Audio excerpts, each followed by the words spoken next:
Hello, Something Guys and Gals. This is Something Guy 912.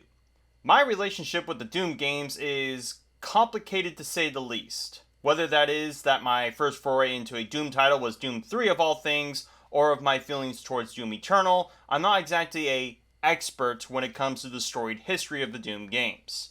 So, suffice it to say, when Doom the Dark Ages came out, I was left with a bit of some optimistic skepticism as to the direction they were taking the Doom franchise. Most certainly, I didn't want them to take it to Doom Eternal's way, even if I feel they weren't going to. I nevertheless made some snarky comment on Twitter about the possibility of those who so wanted it to be Doom Eternal 2 being disappointed when it wasn't. Although, with how late this video about this game is coming out, and how most people think about it currently, the Doom Eternal fans weren't the only ones disappointed. Which is why the video is titled as such, as I was going to call it, Doom the Dark Ages is Worse Than You Think, to echo the title of my Doom Eternal video, but seeing as most people agree that it's the worst out of the trilogy, I personally disagree, it wouldn't make sense to, and went for a simultaneously overlong and purposefully vague title.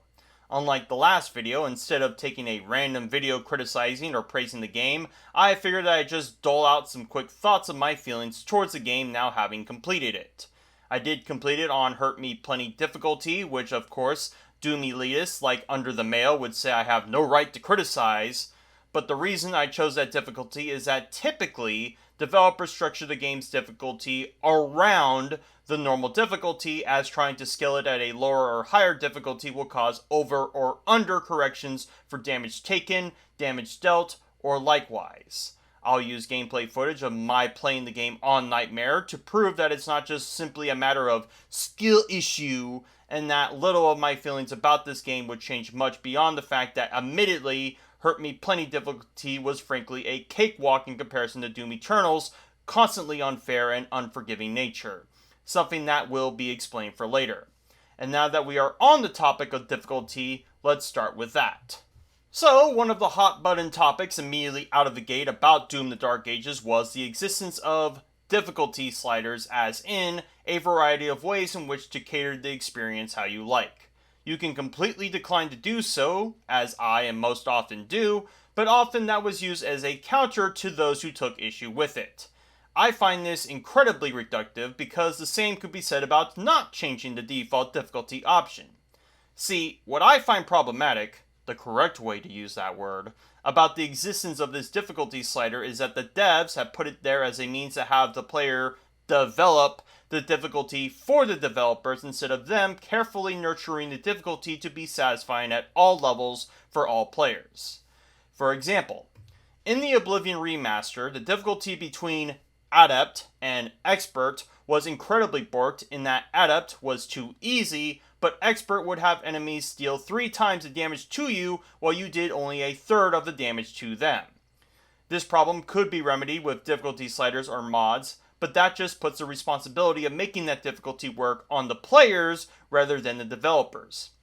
It should also be duly noted that the people who would take advantage of these difficulty sliders would be the game journalists who play as though they only do it out of obligation and not for the love of the sport. And they, in turn, would try to twist this difficulty setting as some kind of accessibility feature that you can't criticize, or else you're somehow ableist or whatever pejorative is expedient for them this time. Now, for the game itself. The game opens with a nondescript monologue about the goings-on during an undetermined time before the events of any of the Doom games, not even the reboot Doom games for that matter.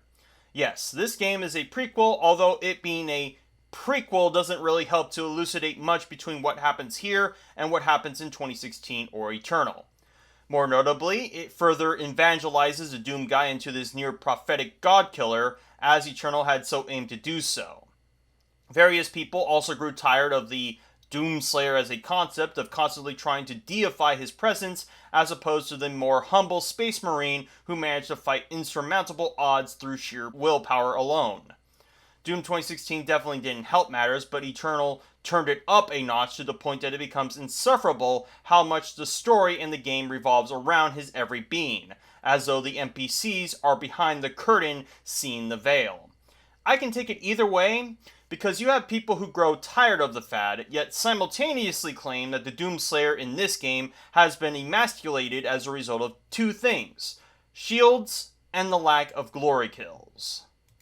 The shield in this game is your absolute best friend, and most, if not all, of the combat revolves around this shield. Whether it is to deal with armored enemies, charge in on hordes, traverse areas and or secrets around, or most pertinently, the parry mechanic present in it. A parry system in a first-person shooter is most certainly an interesting choice, if not for the fact that nearly every game that has come out recently has shoehorned in that mechanic where it need not apply. For my sake, the shield is a satisfying addition into the gameplay loop, although what may very well turn off people is the fact that any kind of parries or melee attacks will slow the game down between the more fast-paced sections, and while yes, this is done as a means to keep your focus from faltering between what else is going around the arena, it can most certainly kill pacing. Also, it wouldn't be a game that has a parry system without it also having input banking, as like with the Dark Souls games, the Dark Ages also has a nasty habit of input banking shield blocks or melee strikes, where I've often put my shield up to nothing and or throw my flail around to nothing. As for the shield emasculating the Doomslayer, well, it's reliant on your ability to even survive, as it can take a good portion of hits, both projectile and hit scan, and its parries can fill your melee ammo in order to serve as ammunition for whatever gun you prefer. While the shield can be used offensively, a shield by definition is defensive, so the concept of stand and fight used in the marketing of the Dark Ages does lend credence to the idea that the Doomslayer is taking a back seat to running and gunning. You can absolutely still run and gun in this game, even if that concept can be limited by the kind of weapon that may or may not complement the shield. And unfortunately, there are a lot of guns that do not benefit from either successful parries or successful shield throws. Additionally, throughout playing the game, you'll come across shield runes that trigger powerful effects upon parrying an attack. Although the frequency of them occurring from that is not that well explained, I assume that there's a cooldown period between each shield rune activation, but knowing when the next one is up for queue can make or break your next move in an attack. As for the runes themselves, Heaven Splitter is by far the best option, as it not only stuns enemies, but on upgrades can shock them too, leaving them up for weaknesses. Ground Fissure also is quite the standout, despite it being the first shield rune you acquire if you commit to upgrading it, as it can also crowd control easily.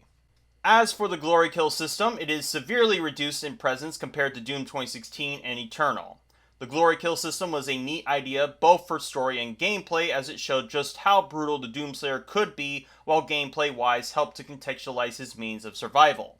In Eternal, not only was the dynamic means of using glory kills reduced, but it in of itself was over-reliant to the point that without it, your death was imminent. Yes, the Eternal fans will try to cope and seethe about that, but it became incredibly intrusive to the gameplay flow of doing it just to get by, as opposed to doing it just to see a satisfying kill and to get by. As for the Dark Ages, I can only surmise that with the increased number of enemies that you can kill present, they didn't want to bog down the experience of seeing these glory kill animations, even if some are still present depending on context, and settled for a simple kick or shield bash to do the work, even if folks like Fleekazoid find it so polarizing that their testosterone levels are leaking at the seams.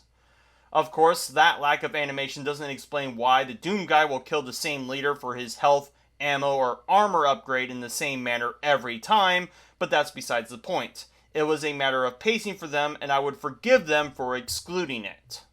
That being said, there are things that feel tacked on or are completely antithetical to the idea of the fast-paced combat of this game.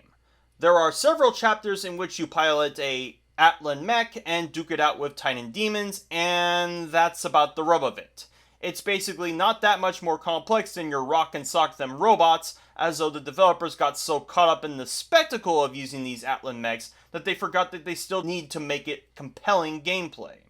If Titanfall 2 can not only have satisfying mech gameplay, but also satisfying glory kills too, then I don't see why I should buy the excuse this game can't. Even more tacked on is there are also sections where you pilot Surat, some kind of mech dragon hybrid, through corridors and sections that are about as railroaded as they come, as you get locked onto certain turrets and have to dodge the projectiles that are about as telegraphed as they come. Again, there is little more nuance to this, and people really did hype the fuck out of seeing this argent-winged beast, and once more, the style came way over the substance of having it. The worst aspect present in the Dark Ages, oddly enough, is the presence of mounted turret sections where, I shit you not, you merely fire your gun until a bar fills to fire a bigger gun. There is no depth to this whatsoever, and the idea of a mounted turret section really undercuts the would-be faster dynamic of playing the game. Getting back to the story of the game, it's quite incoherent if you aren't acutely aware of the Night Sentinels, Argent and Nur, their relationship with the Makers, and so on. The game merely assumes that the player understands who these characters are, what they want, and how they feel about the Doomslayer being currently puppeteered by the Makers to use when needed. Even the presence of the Codex doesn't help much to flesh out your understanding of the world nor the motivations of our characters, as they are considerably truncated from the lore dumps in 2016 or Eternal. Seeing as ludonarrative dissonance is an ever-present thing in this game, I find it humorous right out of the get that the Makers drop the Slayer into this village to fend off demons with only a shotgun, only to sporadically give him upgrades along the way. It'd be like if the United States send troops to the beaches of Normandy with sticks and shovels and only airdropping rifles once they take over the bunkers. Yes, I understand that you can't just get every weapon gift wrapped to you right out, but it does start to bleed into the believability of this story that the Sentinels feel of import to have the Makers send the Slayer to defend them with only his pride and dashing good looks.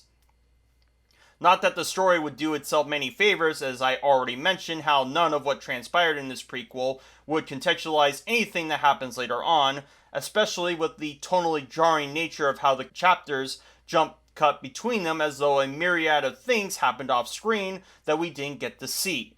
It's even worse when the story sort of just ends on a whimper with the Doom guy presumably out just mindlessly ripping and tearing as he's off to do, as to allude to DLC that will somehow tie a bow to what inevitably happens in 2016 or maybe even the older Doom titles. But like with the Borderlands games and their approach to storytelling, kicking your problem down the road isn't a satisfying substitute. Seeing as I have nowhere to put this fluidly, let's talk about ammo management. It practically doesn't exist in the Dark Ages, as it's incredibly plentiful both in their presence in the map and how you get ammo from enemies. See, you have a melee button that functions similarly to how the chainsaw did in the prior two. Although what makes this melee button so useful for keeping ammo stocked up is parrying with the shield will give you more charges to the melee button strike. So you get into this flux of alternating between weapon, shield, and melee to the point that the player will inevitably get comfortable using two, if not one weapon the whole game. You know how Doom Eternal fans would claim that other FPS shooters didn't encourage you to use your whole tool set? I feel that criticism can actually apply to the Dark Ages, and whether intentional or otherwise, it is noticeable nonetheless. While this can trivialize the game, I do appreciate that the melee button ties more fluidly to resource management than how the chainsaw worked, as the chainsaw felt as though killing an enemy was secondary to getting ammo, whereas with the melee you can deal damage and get ammo while utilizing other moves in the interim. As for cycling between weapons, the Dark Ages seems to have overcorrected on Doom Eternal's oversight and over-reliance on quick swapping in favor of prolonged swapping between not only different guns, but different gun types. It's almost as long as trying to swap weapons in Quake 2 for crying out loud, and that game didn't even have the benefit of a weapon wheel like this game did. This issue then causes the player to get a bit squeamish about swapping weapons unless they miraculously run out of ammo on their current weapon, and despite my best efforts to try to use the right gun for the right situation, I too found myself preferring certain guns way over others for this very reason. I would say you could make a good case that id Software should increase the weapon swap speed in some regard, but not to the point that Doom Eternal fans would gain self-righteous indignation from it. As for the guns themselves, many of them vary in their usage primarily dependent upon if they can complement the shield. The more faster firing weapons actually detract from using the shield, as the Shredder, Pulverizer, Ravager, Cycler, and Accelerator all rely on consistent suppressing fire in order for them to net out. Now, Ravager, Cycler, and Accelerator don't even get any synergies with the shield. In fact, when you get the shield rune that can shock enemies, that shock does not apply to the Cycler's shock effect unless you got an enemy shocked by the Cycler itself. It seems to me that the more pronounced, slower firing weapons are the more synergistic, most notably of all the Impaler, as not only can the Impaler get empower shots from you parrying with the shield, but its upgrades can also give you charges to your melee weapon and in turn feed a never-ending cycle of melee, parry, and headshots constantly. The other slower firing guns also get some benefit as their time between shots don't get in the way of throwing the shield or using it, even if certain guns like the Super Shotty don't get any kind of benefit apart from having the damage. And boy do I appreciate this iteration over the wet noodle that was the Super Shotty in Doom Eternal. The chain shot also services a similar synergy with the shield parries, as getting one gives it full charge, and giving demons the old ball and chain never loses its appeal. And the rocket launcher gets self-heal from explosion damage upon a successful parry as well. The grenade launcher was another fan favorite of mine, not only because my most played class in Team Fortress 2 is the Demo Man, but having the payoff of getting cluster nades on successful hits was always satisfying to perform and helps to soften the more horde-like elements of the combat. And like with every Doom game, it wouldn't be one without the BFG, or in this case, the BFC, although I rarely if ever use this unless in a desperate pinch, as having only 3 shots does make you want to conserve your shots to the point that you can even forget to use them. And honestly, having a one-shot kill gimmick does take away from the thrill of pulling off a satisfying combo or bodying a demon with your pick of the litter. The level design of Doom the Dark Ages is taking a bit of a backseat, as a lot of the combat is fairly flat in their verticality. Sure, there may be a few instances where a Mancubus is on some high ground or a Arachnotron is harassing you from afar, but rarely if ever is it pertinent for the player to need to get to higher ground, apart from the fact that the Doomslayer must weigh 8 kilotons by the very nature of him shaking the ground and killing all the fodder mobs around him when he lands. Fortunately, the Dark Ages learned much about how much padding Doom Eternal put into its obstacle courses and made the areas between combat and puzzle fairly brief in measure. Of course, the Dark Ages has its slew of secret areas and fun little collectibles to grab, although going out to gather these collectibles does help to ensure that you get those sought-after upgrades for your arsenal. Getting Wraith Stones in particular gives access to the final upgrade of a weapon, which upon attaining will give you a mastery challenge pertaining to that upgrade to unlock some gold bling for that weapon, a challenge that you can complete at your own leisure. This is a suitable change from how Eternal and 2016 had upgrades locked behind doing rote challenges with that gun, which particularly for Eternal's case undercut the supposed quick swap spam or silver bullet technique of that game. More to the point of the level design, the way the Dark Ages tutorializes you certain mechanics is once again contextualized in-world as opposed to the Eternal's approach of having you teleport inexplicably elsewhere. 2016 also had this in-universe context to the tutorials, which I don't understand why Eternal didn't include, but that's just one of the many faults of that game from a design standpoint. Unfortunately, with these tutorials requiring you to fulfill a particular challenge in-world until completed, there is a way to abuse these if you need a top-up of armor or ammo by deliberately ignoring the tutorial requisite until satisfied to continue, as I did when I was being taught the melee attack mechanic and endlessly abused imp stalkers until I got my fill of armor or ammo for the next route. Now, given my praising of the shield mechanics, fans of Doom Eternal would counter that I'm being hypocritical, what with my biggest complaint of that game being the Marauder, a enemy tailor-made for the shield in mind. Yeah, that argument would be cogent if you only used the shield parry on one kind of enemy, but alas you don't, so every enemy in the Dark Ages is its own mini Marauder. However, there is a Marauder equivalent in the Dark Ages known as the Agadon Hunter. Unlike him, however, the Agadon Hunter does play by the same rules of the other enemies, albeit with a shield that can take any kind of damage you deal to it. Fortunately, without also punishing you for wasting your ammo this way. Also, unlike the Marauder, the Hunter doesn't pull his shield out of a moment's notice and has very deliberate movements as to when he'll guard and when he'll charge, similar to you, unlike the Marauder, who seems to suffer from ketamine withdrawals with how indecisive he'll be on his next move. I will say that there isn't much counterplay to when the Hunter does decide to block, as you basically just have to wait for him to do his next attack, but I imagine that this was done assuming you would fight the Hunter in tandem with other enemies. Something you can do, unlike the Marauder, where it's a all or nothing approach to him.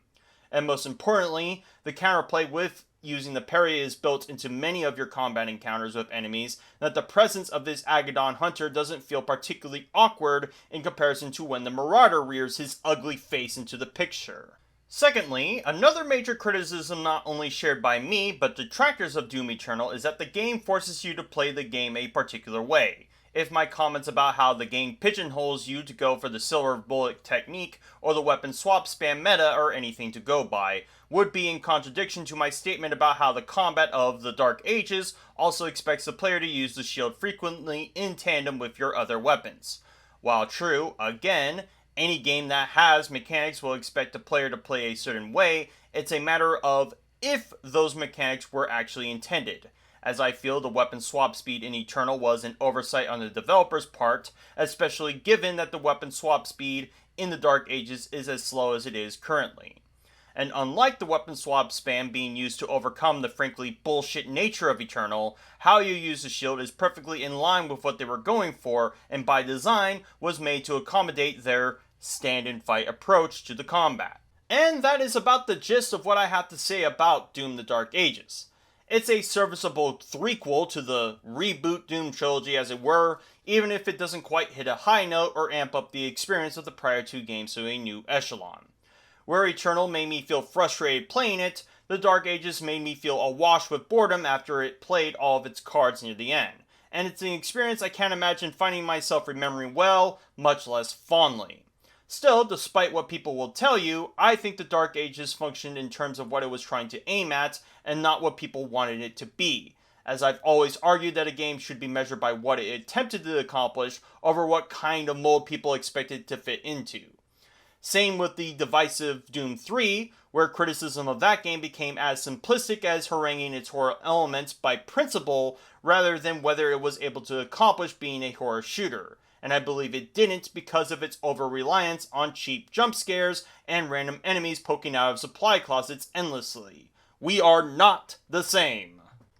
It's honestly refreshing that even in the face of a Western industry that can only recycle, reboot, or reimagine its IPs, that id Software is willing to take some ballsy approaches to their FPS shooter genre with Doom, for better or for worse. Maybe the overall reception of the Dark Ages wasn't quite to their liking, as its hefty price tag and low launch numbers didn't arouse much optimism going forward, but it's exactly why, despite my issues with Doom Eternal, that id, at the very least, made those changes attempting to break new ground with the decades-old formula.